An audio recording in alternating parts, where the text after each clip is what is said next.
Assalatu wassalamu ala Rasulillah wa ala alihi wa sahbihi wa mawala. Wala haula wala yang terhormat Pak Ustaz Rahmat serta para dewan guru, para sekolah dan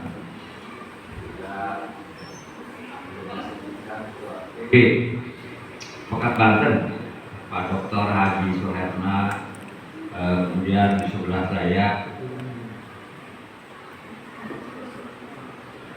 Pak Sabut,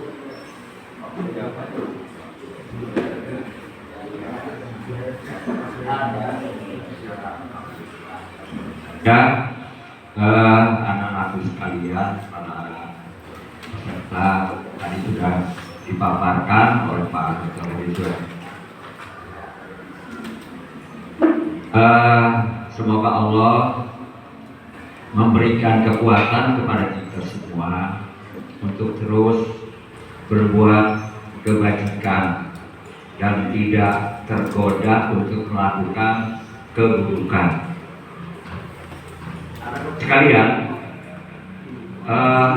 tadi yang dipaparkan oleh Pak Dr. Suherna itu ilmiah ya, sangat ilmiah. Saya sebagai praktisi ya, mengamalkan apa yang saya tahu baik dari agama maupun dari aturan negara. Nah, anak kalian, saya mau tanya, kita ini dari mana, berasal dari mana dan mau kemana, terus untuk apa? Acu, silakan dijawab. 100.000. Jawab dari Sang Maha Pencipta. Ayo, silakan tuh yang angkat tangan di belakang.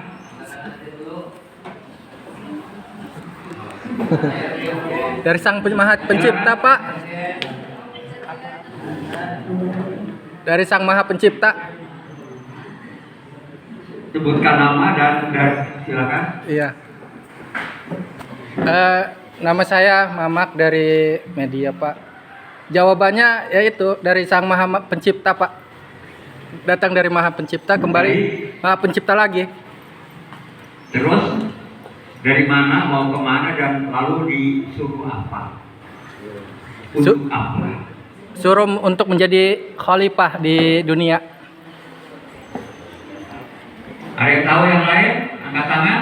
100.000 lumayan buat. Nah, silakan yang akhwat.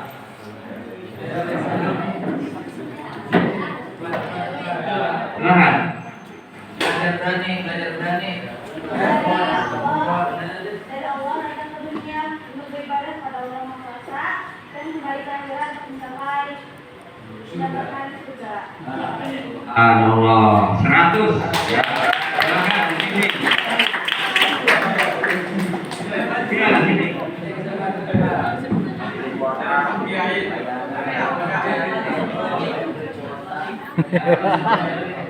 Aduh. Alhamdulillah ya, kita harus tahu. Kalau kita nggak tahu apa-apa, namanya bingung. Jangan jadi orang bingung. Ya, kita ini hidup dari mana, mau kemana, dan ngapain. Yang pertama dari mana tadi kita sudah datang dari Allah. Kemudian kembali lagi ke Allah. Makanya kalau ada yang wafat, kita diajarkan apa istirja. Ya, innalillahi wa inna ilaihi raji'un. Sesungguhnya Allah ya, dan pasti kembali kepada Allah. Kita tidak tahu kapan kita kembali, di mana kembali, dan cara kita kembali. Jadi kita pasti kembali. 3 peristiwa penting bagi setiap manusia. Yang pertama kelahiran, yang kedua pernikahan, yang ketiga kematian. Kalau untuk kelahiran sekarang sudah heboh lah ya, untuk menyiapkan kelahiran, namanya bahkan 6 bulan sebelum lahir sudah disiapkan nama. Nanti mau lahir di mana, pakai dokter Dan itu udah dipersiapkan. Ya kali nanti kan ke sana ya, insya Allah. Lalu pernikahan juga sama, udah heboh. Mungkin setahun sebelumnya udah heboh. Gedung di mana, segala macam. Tapi lupa yang satu ini, ya, yaitu apa? Kematian. Nah, selama kita menunggu itu, kita diperintahkan tadi untuk apa? Ibadah. Wa ma khalaqtul jinna wal insa illa liya'budun. Ya, tidak menciptakan jin dan manusia kecuali untuk beribadah kepada Allah. Emang Allah perlu ibadah kita? Nauzubillah min dzalik, enggak. Allah mah keperlu naon-naon. Allah itu laisa kamitslihi syai'un. Allah itu tidak ada yang semisal dengannya. Allah itu walam yakul lahu kufuwan ahad. Allah itu tidak ada yang sekufu, sejajar, apalagi melebihi. Bahkan kalau dulu ya, kita diajarkan sifat 20 kan sebenarnya mukhalafah Betul, hawadisi. Allah itu berbeda dengan yang baru. Kita semua ini baru. Jakarta Raya ini semua baru. Kita manusia perlu makan, perlu minum, ya. Allah tidak makan, tidak minum, dan tidak tidur, bahkan ngantuk sekalipun. Tapi dulu sinaku walau. Nah, ketika ada rombongan pendeta yang datang berkunjung kepada Rasulullah, mereka menyatakan bahwa Isa itu anak Tuhan. Rasulullah ajak berpikir, bukankah seorang anak itu mewarisi sifat ayahnya? Betul, kata para pendeta itu. Allah itu tidak makan, tidak minum, tidak tidur, bahkan ngantuk sekalipun. Bagaimana dengan anaknya? Diam semua. Ya biarkan saja mereka emang ini ya, kita di negara kita ini kan diberikan kebebasan. Nah, anak sekalian, jadi kita diperintahkan ibadah itu bukan karena Allah perlu ibadah kita. Ibadah itu untuk kita semua. Semua ibadah itu untuk diri kita. Bahkan Allah berfirman di dalam Al-Quran di surat Al-Isra itu A'udzubillahi minasyaitonir rajim. Ahsantum li anfusikum wa in asatum fala. Kebaikanmu untukmu, kata Allah. Keburukanmu juga kembali kepadamu. Nah, ini makanya kalau kita tahu bahwa kebaikan itu, ibadah itu untuk kita akan melakukan yang terbaik pasti. Bahkan syukur pun itu kembali kepada diri kita. Wa may yashkur fa innama yashkuru li nafsi. Barang siapa yang bersyukur, sesungguhnya dia bersyukur untuk dirinya sendiri. Man amila sholihan fali nafsi. Barang siapa yang beramal soleh, amal soleh untuk dirinya sendiri, bukan untuk siapa. Ketika kita merugikan orang lain, sebetulnya kita sedang merugikan diri sendiri. Nah, anak sekalian, masalah bela negara tadi sudah diuraikan oleh Pak Dr. Haji Suhaimi. Kita ini patut bersyukur anak-anakku sekalian. Kenapa tadi saya buka dengan kita ini dari mana? Supaya kita kenal diri kita kenal bangsa kita. Bangsa kita ini berasal dari 200 kerajaan lebih. Banten ini dulu kerajaan, Kesultanan Banten. Bahkan sebelumnya Pajajaran. Ada Salakan Negara, ada Taruman Negara, dan lain-lain. Berasal dari 200 negara lebih, 700 bahasa daerah, ribuan suku terpencar-pencar di 17 ribuan pulau, beda agama, beda adat, beda budaya, bahkan beda karakter. Di Pedarincang ini aja kan ada yang bahasa Jawa, ada yang bahasa Sunda. Iya betul. Iya. Ya ada dua. Jasun, Jawa Sunda. Pedarincang ada dua bahasanya. Di Mambu, kita bahasanya Jawa. Ya Pak Ustadz Rahmat. Mambu itu yang dekat alun-alun Pedarincang, jembatan panjang. Nah itu Mambu. Dari Pedarincang gitu. Pelubuk Sunda. bahasanya Jawa. Jadi kira itu agak Cirebon, ya. Apalagi dengan beda daerah. Bahasa Sunda orang Pedarincang beda dengan bahasa Sunda orang Pandeglang. Beda. Ya, tapi kita bisa bersatu. Siapa yang menyatukan? Allah yang menyatukan. Allah berfirman di dalam Al-Quran, "Lau anfaqta ma fil ardi jami'an." Jika manusia menginfakkan seluruh yang ada di muka bumi, di jagat raya ini diinfakkan untuk menyatukan hati bangsa Indonesia, tidak bisa. Tidak bisa.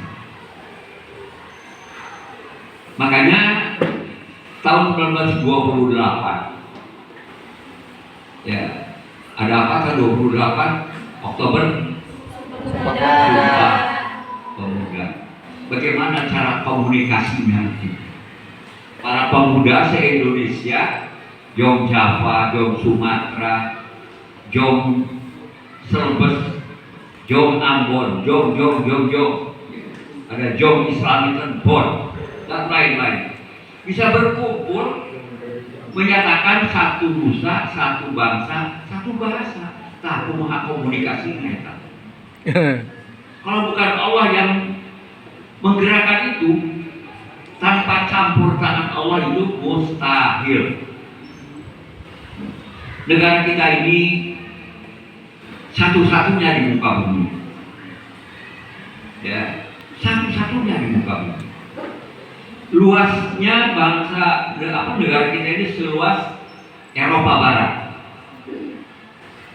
Seluas Eropa Barat, penduduknya terpadat keempat di muka bumi dengan beragam. Lalu kemudian, ya, pada tahun 1948. Akibat perjanjian Renville, negara kita ini pecah menjadi Republik Indonesia Serikat, RIS, kecuali 3 wilayah: Aceh, Banten, dan Jogja. Masih tetap Republik Indonesia. Bahkan Banten ketika itu dipimpin oleh residennya seorang ulama, Kiai Haji Tubagus Ahmad Khatib, ya, membuat uang Republik Indonesia Daerah Banten, Oridap. Kalau mau lihat, masih ada di Museum Bank Indonesia itu uangnya kayak apa. Kalau saya masih sempat megang-megang. Karena saya ini generasi jembatan Pak Ustadz Rahmat. Tadi dengan para kespuan saya masih ketemu, ya masih diurus-urus kepalanya. Panglima perangnya, Panglima Divisi Kiai Haji Sabun. Pada tahun 48 akibat itu, maka terjadilah agresi militer kedua. Kota Serang diserbu, Jogja juga diserbu, dan pada saat itu Kota Serang dikuasai Belanda, yang berakibat waktu itu residen dan semua aparatnya termasuk panglima perangnya Kiai Haji Sabun itu hijrah ke Kadujangkung. Tahu Kadujangkung? Ada yang tahu Kadujangkung? Tetangga. Kadujangkung kita masih Kabupaten Pandeglang kita tangga pada rica. Orang Kadu Jago kita nyebutnya lengkap pada rica Kalandu. Kalandu, ya Kalandu. 6 bulan di sana di Kadu Jago. Ada episode pemerintahan Presidenan Banten di pedalaman. Makanya di Kadubuut di sebelah kecamatan itu ada kubu pertempuran. Ya. Sebelumnya ada kubu pertempuran di Ciprong, Pabuaran. Ya. Dekat Saung Dolet itu, kalau dari sini setelah Saung Dolet itu ada kubu pertempuran di sana. Kenapa? Karena Belanda mengarah ke Kadu Jago dicegah oleh para pejuang. Bahkan yang gugur di Kadubuut itu komandan kompinya yang Kapten Suwarno. Jadi kalau kita bicara kesetiaan kepada Republik Banten ini sudah teruji kesetiaannya. Ketika saya dengan teman-teman berupaya membentuk Banten jadi provinsi, teman-teman yang lain itu selalu ngomong soal kemiskinan Pak Hasan Rahmat. Kata Pak Nuriana, memang di Jawa Barat tuh miskin. Tempo eta Sukabumi Selatan, Garut Selatan, Cianjur Selatan, lebih parah di Banten. Saya bilang bukan itu saja Pak Gubernur. 3 wilayah yang setia kepada Republik itu Aceh, Banten, dan Jogja. Aceh sudah jadi daerah istimewa. Jogja daerah istimewa. Kenapa Banten tidak boleh jadi provinsi? Pak Nuriana terdiam. Ya, Haji Kasan ini tahu aja loh. Pintar loh. Gak bisa jawab. Itu fakta sejarah. Nah, ya, jadi negara kita ini satu-satunya di muka bumi Eropa Barat yang seluas negara kita itu pecah berapa ratus negara itu. Jazirah Arab, bangsa yang tidak pernah bersatu karena perang seru terus. Bahkan menjelang kelahiran Rasulullah, kota Mekah diserang. Apa? Siapa yang nyerang? Emang orang Ambon? Emang orang Batak yang nyerang? Bukan, orang Arab. Dari Yaman, Abraham, panglimanya, membawa pasukan gajah untuk menghancurkan Ka'bah. Pasukan itu Allah hancurkan hanya pakai burung-burung kecil. Burung ababil diabadikan, tuh makanya di surat Al-Fil. Rata mereka habis. Nah, Rasulullah dilahirkan di tengah-tengah bangsa Arab yang jahiliyah, super jahiliyah, segala macam kemaksiatan terjadi, menjadi kebiasaan.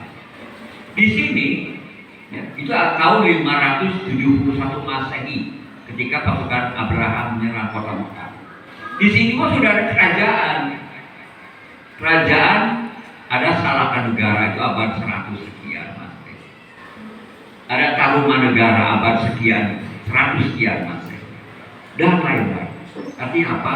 Ketika bangsa Arab jahiliyah di sini sudah beradab, sudah punya pemerintahan. Nah, Rasulullah menyatukan bangsa Arab itu ya luar biasa. Makanya ketika berhasil butuh Mekah, bukan ini dapat saya, bukan begitu. Ya, idza jaa nasrullahi wal fath. Pertolongan Allah.